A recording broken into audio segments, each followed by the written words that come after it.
UP में हर बेरोजगार को रोजगार मिल सके, इसके लिए योगी सरकार ने एक अहम कदम उठाया है। दरअसल 15 अगस्त से पहले रोजगार देने के लिए योगी सरकार ने नई पहल की शुरुआत की है। पंजीकृत बेरोजगारों के लिए आज से ऑनलाइन रोजगार मेला लगाया गया है। आपको बता दें कि 18 से 35 साल के युवा ऑनलाइन आवेदन कर सकते हैं। पीएम मोदी ने अटल बिहारी वाजपेयी का रिकॉर्ड तोड़ दिया है। सबसे लंबे वक्त तक सत्ता में रहने वाले गैर कांग्रेसी प्रधानमंत्री बन गए हैं। पीएम मोदी 15 अगस्त को लगातार 7वीं बार लाल किले पर तिरंगा फहराएंगे।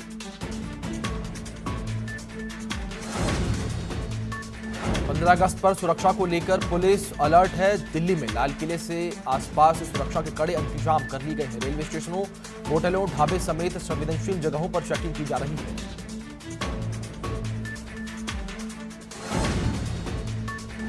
कोरोना काल के बीच 15 अगस्त की तैयारियां भी जोरों पर हैं। आपको बता दें कि कई गाइडलाइंस के साथ स्वतंत्रता दिवस मनाया जाएगा। 15 अगस्त के अवसर पर यूपी विधानसभा को सजा दिया गया है, तो वहीं लखनऊ में सुरक्षा व्यवस्था के कड़े इंतजाम किए गए हैं।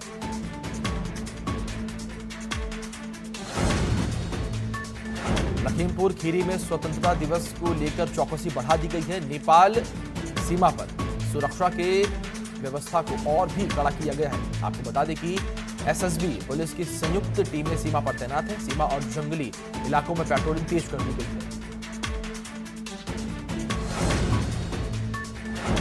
कोरोना काल में बीते 5 महीने से वैष्णो देवी के दरबार बंद है, लेकिन अब 16 अगस्त से वैष्णो देवी यात्रा शुरू होने जा रही है। वैष्णो देवी यात्रा के दौरान प्रतिदिन मात्र 500 तीर्थ यात्रियों को दर्शन की अनुमति दी जाएगी। लोगों का मानना था कि इस बार तीर्थ यात्रियों के आने का बीते साल का रिकॉर्ड टूट जाता।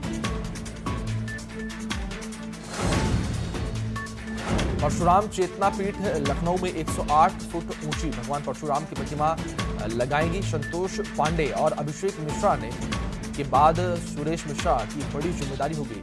सुमेश मिश्रा भगवान परशुराम चेतना पीठ में दूसरा बड़ा चेहरा होंगे। आपको बता दें कि सुमेश मिश्रा भगवान परशुराम चेतना पीठ के राष्ट्रीय संयोजक भी हैं।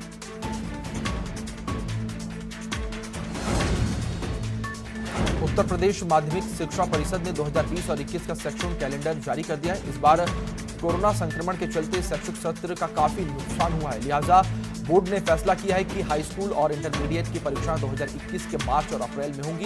यूपी बोर्ड की वेबसाइट पर पूरा कैलेंडर देखा जा सकता है। प्रयागराज में राजश्री टंडन ओपन यूनिवर्सिटी ने बड़ा फैसला लिया है। ग्रेजुएशन में पहले और दूसरे साल के छात्रों को प्रमोट किया गया है और पोस्ट ग्रेजुएशन में पहले साल के छात्रों को भी प्रमोट किया गया है। कोरोना के चलते बिना परीक्षा प्रमोट करने का फैसला लिया गया है। आपको बता दें कि प्रमोट छात्रों को 31 अगस्त तक अगली परीक्षा में प्रवेश लेना होगा। उत्तराखंड में जिला पंचायत चुनाव के पहले बसपा ने बड़ा फेरबदल किया है। नरेश गौतम को उत्तराखंड प्रदेश अध्यक्ष की जिम्मेदारी सौंपी गई है और मोहम्मद शहजाद को प्रदेश उपाध्यक्ष की कमान सौंपी गई है। भदोही से विधायक विजय मिश्रा की पत्नी रामलली मिश्रा लापता हो गई है। रामनगर के प्रयागराज के जॉर्ज टाउन पुलिस को इसकी सूचना दी गई है। सोनभद्र से एमएलसी हैं रामलली। आपको बता दें कि कल विधायक ने अपनी और परिवार की जान को खतरा बताया था।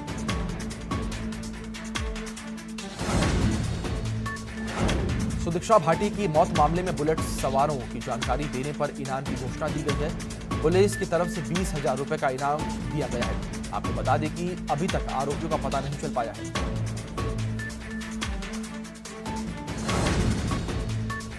स्वतंत्रता दिवस से ठीक एक दिन पहले जम्मू कश्मीर में आतंकवादी हमला हुआ है। आतंकवादियों ने शुक्रवार को श्रीनगर शहर के बाहरी इलाके नागम में एक पुलिस पार्टी पर हमला किया था। आतंकियों की तरफ से की गई अंधाधुंध गोलीबारी में 2 पुलिस वाले शहीद हो गए, तो वहीं इस आतंकी हमले में एक जवान घायल भी हुआ है।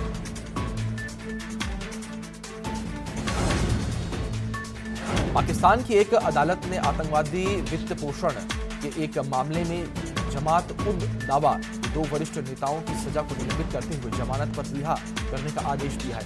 आपको बता दें कि इन्हें 2008 में हुए मुंबई हमले के मास्टरमाइंड हाफिज सईद का करीबी सहयोगी माना जाता है। चीन की कंपनियों के खिलाफ पीओके में भी आक्रोश देखने को मिल रहा है। पीओके में भी चीन की कंपनियों के खिलाफ अब लोग सड़कों पर उतर आए हैं। मुजफ्फराबाद में लोगों ने रैली निकालकर चीन की कंपनियों की तरफ से बनाए जा रहे बांध का विरोध किया।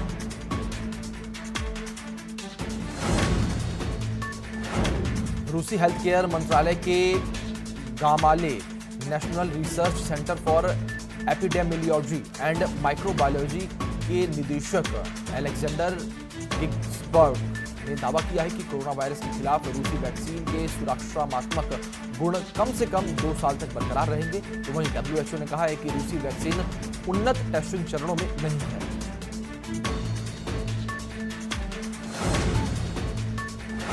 भारतीय मूल की कमला हैरिस अब अमेरिका की उपराष्ट्रपति बनने की रेस में है। जाहिर है कि अब उनकी व्यवस्था भी बढ़ा दी गई होगी। इस बीच कमला हैरिस अपनी मां को काफी मिस कर रही हैं। कमला हैरिस ने अपनी भावनाएं व्यक्त करते हुए मां के साथ बचपन की एक फोटो शेयर की है।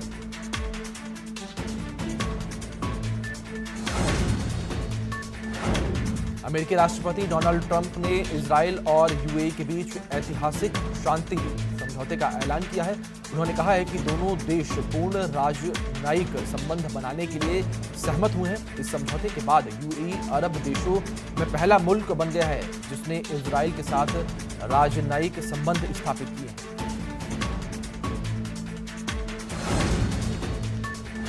अमेरिकी वैज्ञानिकों ने ऐसा इनहेलर बनाया है जो कोरोना को रोकने में PPE से भी ज्यादा सुरक्षा देगा।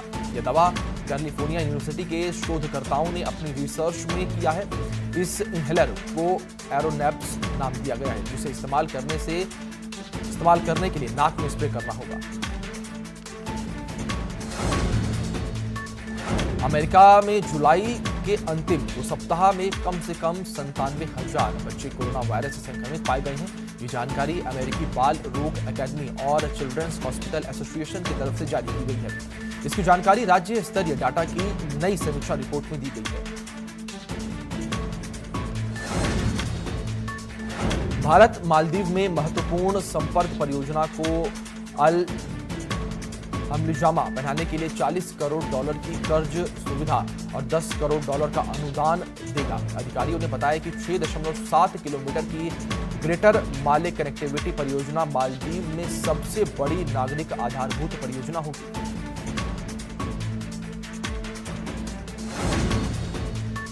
देश में 24.5 लाख के पार कोरोना संक्रमितों की संख्या पहुंच चुकी है। 24 घंटे में 64,553 नए केस सामने आए हैं। एक दिन में 1000 से ज्यादा लोगों की मौत हो चुकी है।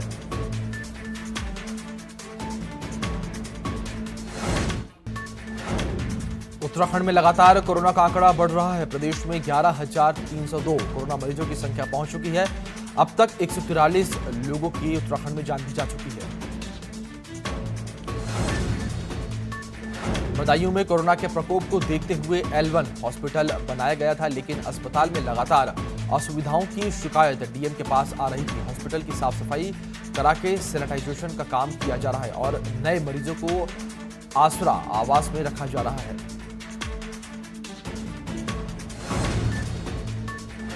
हिमाचल के एसपी साइबर क्राइम संदीप धवल को केंद्रीय गृह मंत्री के जांच में सर्वश्रेष्ठ मेडल से नवाजा जाएगा। साल 2020 के लिए हिमाचल के अकेले उनका चयन किया गया है।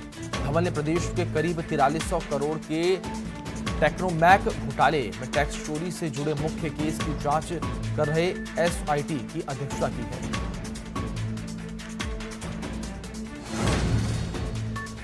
लखनऊ में पुलिस और बदमाशों के बीच मुठभेड़ हो गई। मुठभेड़ में 25,000 का इनामी बदमाश घायल हो गया। तो वहीं बदमाश का एक साथी मौके से फरार हो गया। बदमाश पर 12 से ज्यादा मुकदमे दर्ज हैं। बदमाश को पकड़ने वाली पुलिस टीम को 25,000 का इनाम देने की घोषणा की गई है।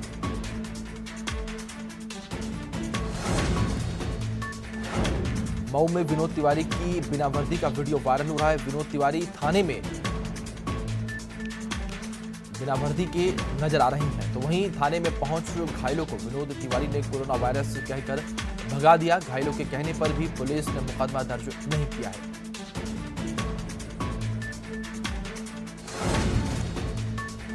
वाराणसी के लंका थाना क्षेत्र अंतर्गत इंदिरानगर कॉलोनी में चोरी की नीयत से घुसे बदमाशों ने युवक की हत्या कर दी और 40,000 नकदी समेत लाखों रुपए के गहने लेकर फरार हो गए। घटना की जानकारी होने से होने के बाद एसएसपी अमित सहित थाने की फोर्स और फॉरेंसिक टीम के साथ जांच के लिए पहुंच गई।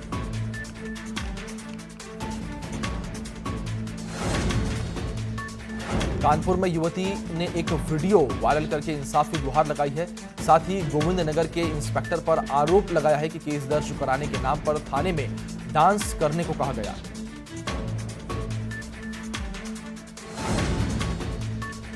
लखनऊ में जल समाधि की जिद पकड़े व्यक्ति को वजीरगंज इंस्पेक्टर श्याम बाबू शुक्ला समझाते नजर आए। दरअसल शख्स अपनी समस्याओं को लेकर जल समाधि लेने पहुंचा था, जिसकी सूचना मिलने के बाद इंस्पेक्टर श्याम बाबू शुक्ला समझाने और मनाने पहुंच गए।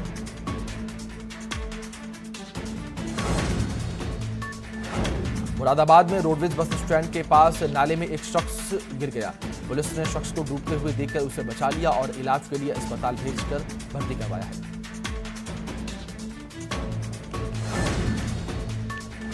कानपुर में देर रात ट्रक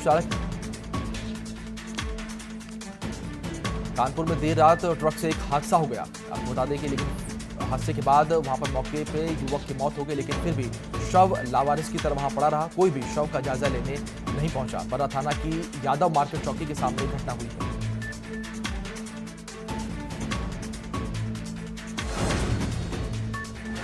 गाजियाबाद के लोनी थाना क्षेत्र में बीते 10 तारीख को हुई महिला की हत्या का पुलिस ने खुलासा कर दिया है। आपको बता दें कि पुलिस ने हत्यारों को गिरफ्तार कर लिया है। तो वहीं शादीशुदा युवक पर महिला शादी का दबाव बना रही थी, जिस वजह से युवक ने महिला की हत्या की।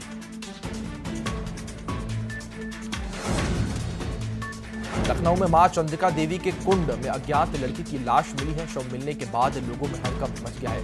मेला कमेटी ने इस बात की सूचना पुलिस को दी। घटनास्थल पर पहुंची पुलिस ने शव को कब्जे में लेने के बाद पोस्टमार्टम के लिए भेज दिया।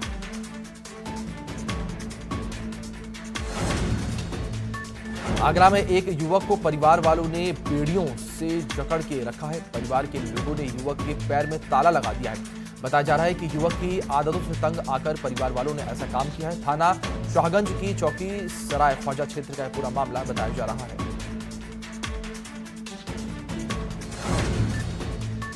एटा में मैक्स सवार लोगों ने फायरिंग कर दी। फायरिंग के दौरान एक युवक की गोली लगने से मौत हो गई। युवक युवती में प्रेम प्रसंग चल रहा था। लड़का पक्ष नहीं चाहता था कि शादी कराना और लड़के पक्ष शादी कराने का दबाव बना रहा था। आपको बता दें कि लड़की के भाई का अपहरण करने पहुंचे थे लड़के के पक्ष। बता दें पिलुआ थाना क्षेत्र के जवाहरपुर गांव का पूरा मामला है।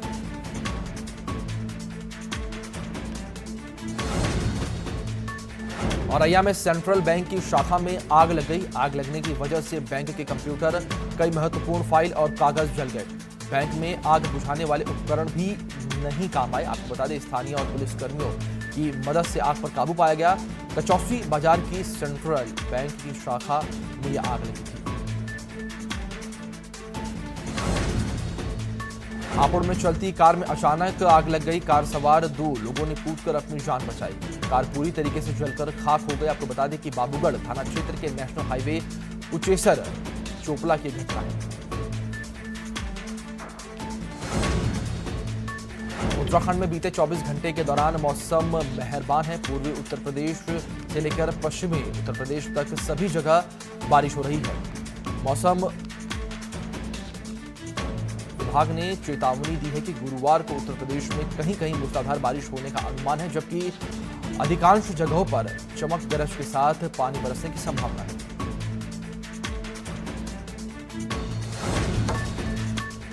लखनऊ समेत आसपास के कई जिलों में लगातार बारिश हो रही है। बारिश को लेकर मौसम विभाग ने अलर्ट भी जारी किया है। वहीं आपको बता दें कि अगले 1-2 दिन तक ऐसा ही मौसम बना रहेगा। कहीं हल्की और कहीं तेज बरसात होती रहेगी। कई जिलों में मौसम विभाग ने ओलावृष्टि की भी चेतावनी जारी की है।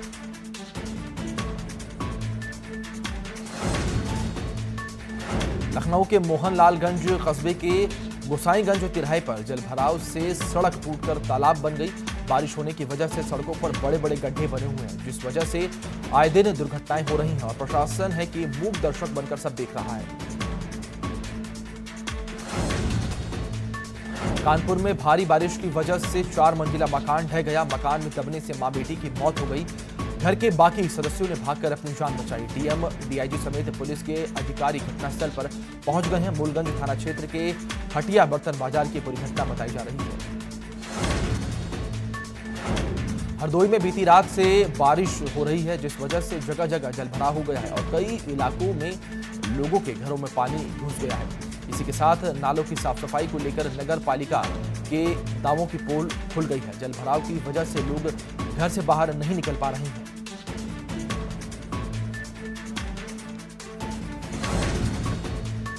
बाराबंकी जिले के तराई इलाकों में बाढ़ का कहर जारी है। बाढ़ की वजह से अलीनगर गांव में 2 जगह से बांध कट गया है। दरअसल 11 करोड़ की लागत से बांध बनाई गई थी। बांध कटने से आवागमन प्रभावित हो गया है। कई गांवों का संपर्क भी टूटने की आशंका बनी हुई है। आपको बता दें कि सरयू नदी का पानी भी खतरे के निशान से 1 मीटर ऊपर आ गया है।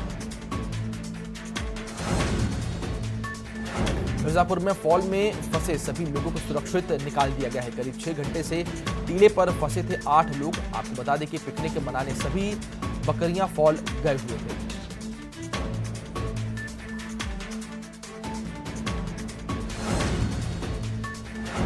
उत्तराखंड में लगातार बारिश का सिलसिला जारी है। आज भी भारी बारिश होने की आशंका जताई गई है।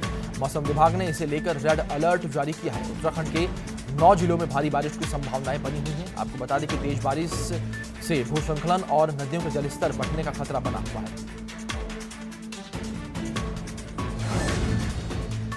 चमोली बद्रीनाथ राष्ट्रीय राजमार्ग लामबगड़ के पास मलबा आने से बंद हो गया है।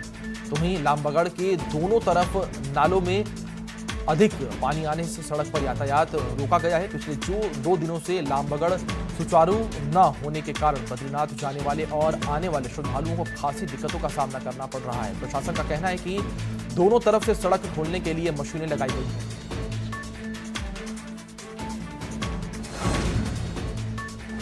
देश के कई राज्यों में इन दिनों भारी बारिश हो रही है। गुजरात में भारी बारिश की वजह से कुंडल स्थित एक पुल के नीचे पानी में बस फंस गई, जिसे जेसीबी के माध्यम से खींचकर बाहर निकाला गया।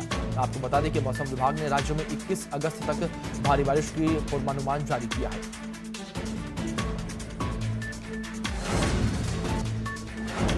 राजधानी जयपुर में हुई तेज मूसलाधार बारिश से जगह जगह पानी भर गया है। शहर के मुख्य मार्ग टोंक रोड पर नारायण सिंह सर्किल तिराहे पर तो लो फ्लोर बस के अंदर पानी घुसाया। साथ ही अन्य वाहन चालकों को भी काफी परेशानियों का सामना करना पड़ा। घंटों तक पानी में ही वाहन फंसे रहे।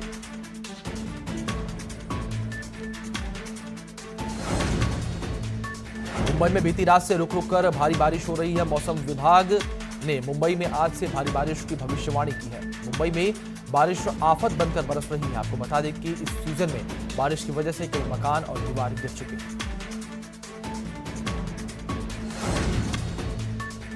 22 अगस्त से गणेश उत्सव शुरू हो रहा है। हैदराबाद का खैरताबाद सबसे ऊंची गणेश प्रतिमाओं के लिए प्रसिद्ध है, लेकिन इस साल कोरोना की वजह से खैरताबाद में सिर्फ 9 फीट ऊंची प्रतिमा विराजित की जाएगी। पिछले साल यहां 1 करोड़ की लागत से बनी 61 फीट की मूर्ति की स्थापना की गई।